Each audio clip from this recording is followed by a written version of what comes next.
Okay, so I'm going to fold this huge mound of laundry that has been sitting here for a while and do a little soft-spoken ASMR life update. I just got this little mic thing and I have no idea how it's going to sound, but it had good reviews and it was cheap, so I got it. This laundry has been sitting here for a pretty long time, like almost a week, because I got sick and the whole last couple of weeks has just been one thing after the next. And the phrase, when it rains, it pours, that's how my life has felt the last couple weeks. And I know this isn't a podcast, and I'm not making another podcast. I did that for 5 years and it sucked the life out of me. I really just enjoy ASMR and I really enjoy soft-spoken ASMR. Sometimes I like whispering ASMR, but I'm more of a soft-spoken kind of person.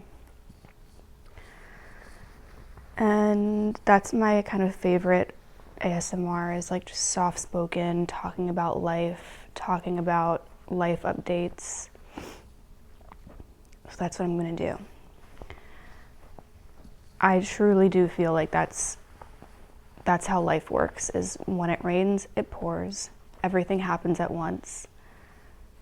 And then life goes quiet for a little while, like nothing bad is happening, like, you know.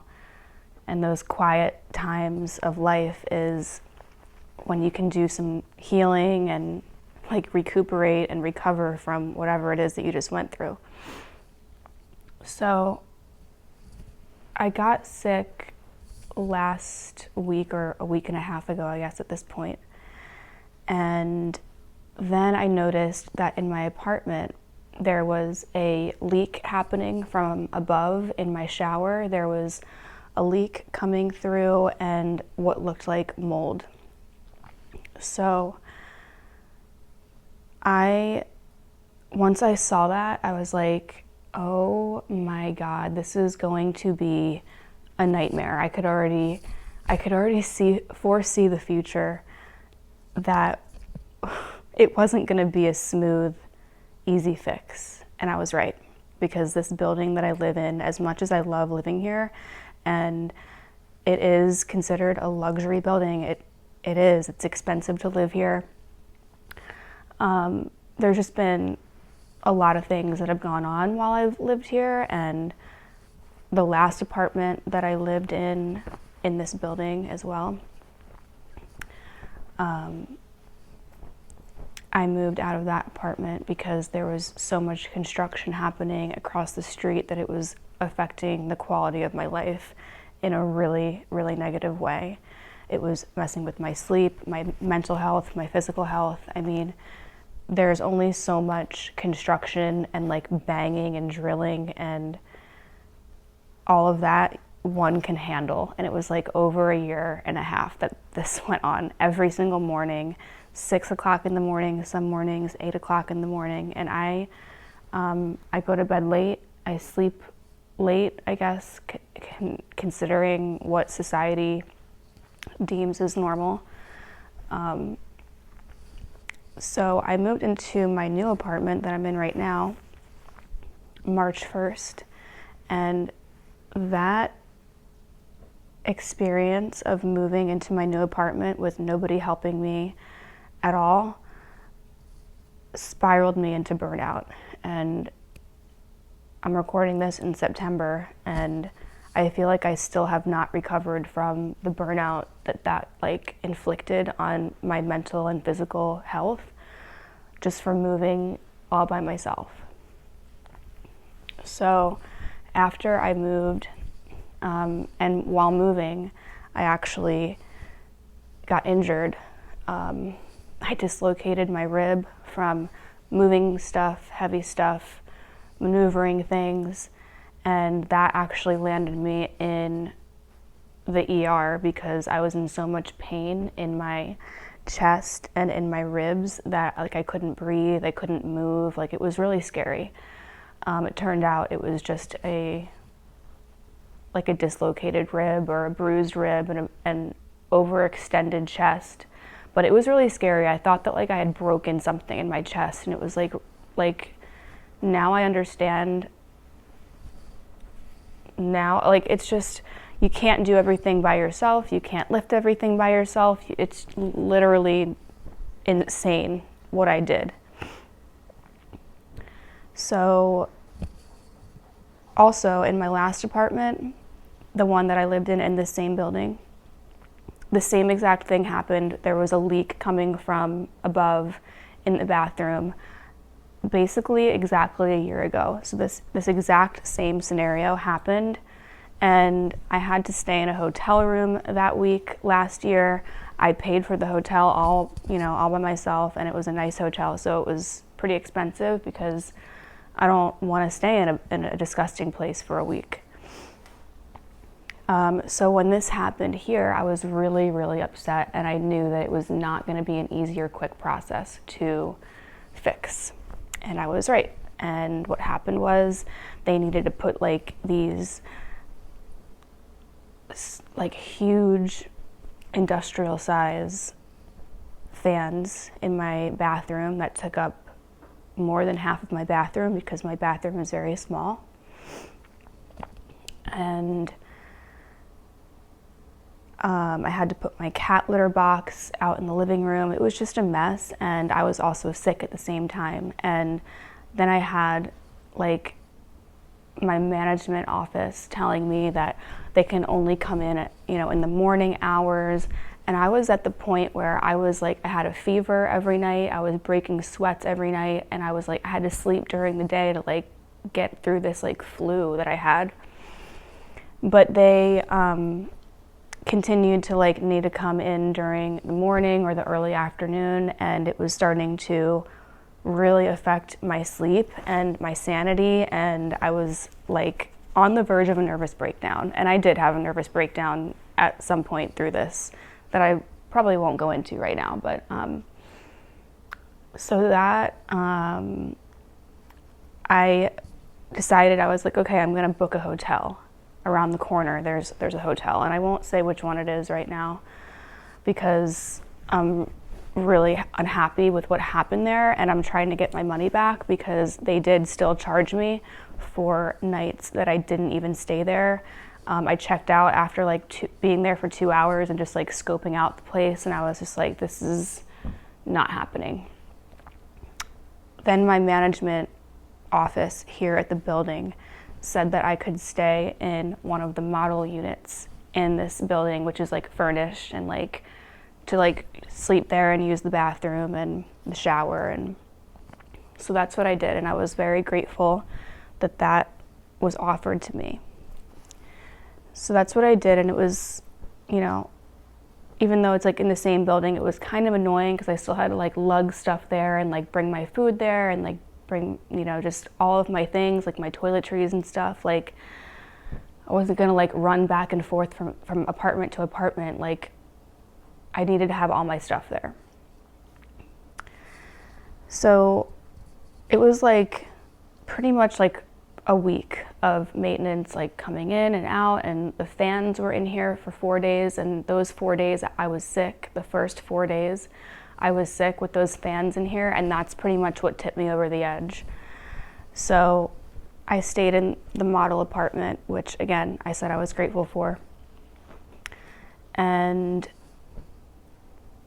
they said everything was fixed, and everything wasn't fully fixed, and they had to come in another 2 mornings.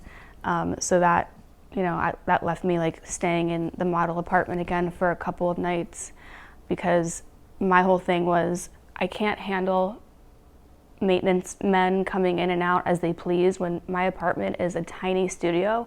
And granted, like it's not like the tiniest studio ever, but like it's an open layout. My bed is right there. I'm sick. I don't want to be like in bed sick while like there's maintenance people in and out and there's drilling and they're loud and like they also smelled and reeked of cigarettes. So like I didn't feel comfortable like being in here when they're coming in and out like as they please. So I am glad that everything is over, everything is fixed now. But this whole situation really took it out of me, mentally, emotionally, like physically, because like just being sick through all of that really just added that extra layer of like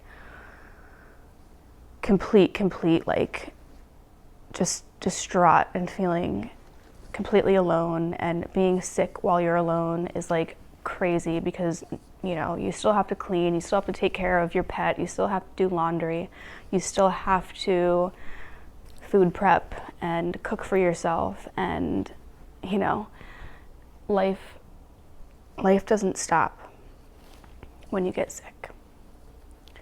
So that's where I'm at right now.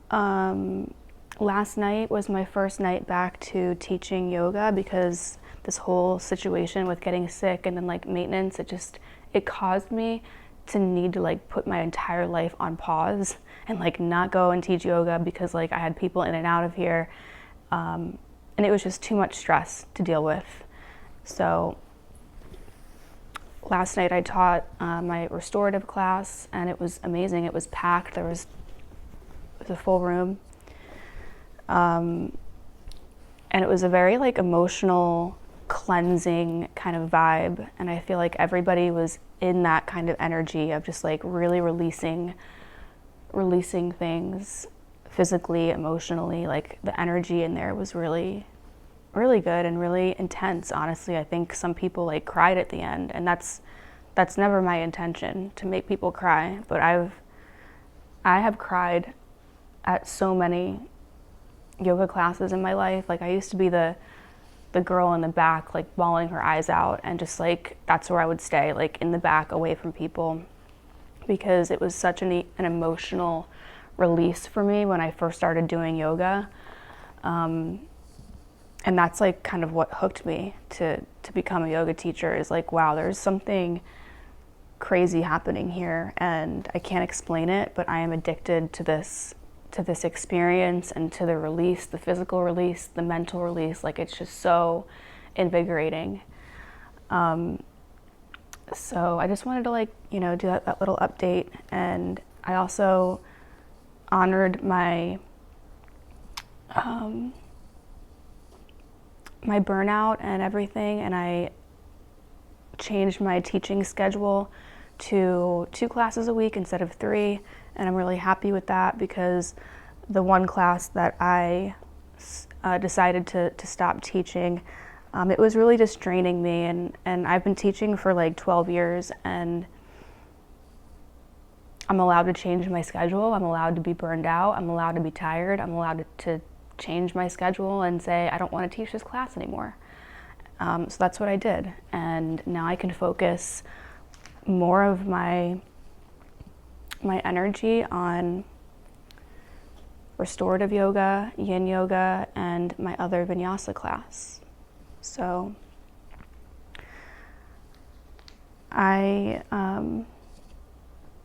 life gets crazy, and it doesn't stop for you when life gets crazy, and being an adult and going through this just one thing after the next, after the next, after the next. And before all of these things happened, my grandmother was put into the ER, and she's still in the hospital / rehab, and it's been like over a month, and we were all really scared. I was terrified that I was gonna get a call or a text with like the worst news ever, and then just one thing after the next, you know, like when it rains it pours. And now I'm just coming out of this.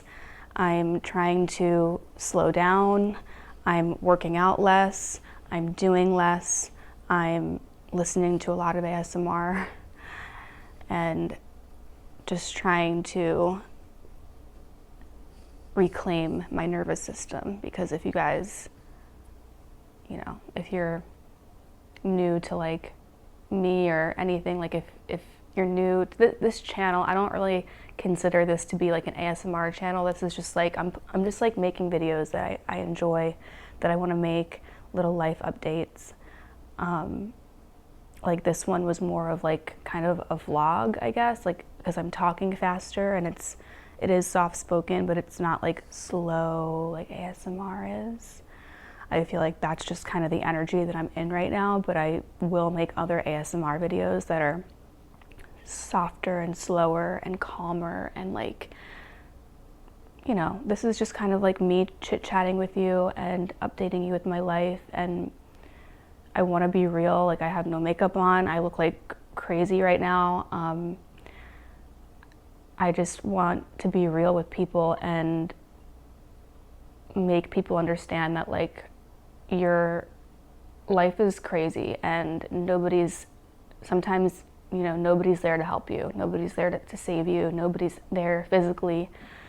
And it can be very debilitating and overwhelming and depressing, you know? Like when you're going through so much, it's just like your depression and anxiety can just skyrocket. So I don't want to make this video too long, and that's what I wanted to do, is update you. And if you enjoy this channel or this kind of video, thanks for being here. And I have a whole list of things I want to make ASMR videos, like calming, soothing ASMR and relaxing, and product hauls and wellness ASMR. So yeah, thank you for watching.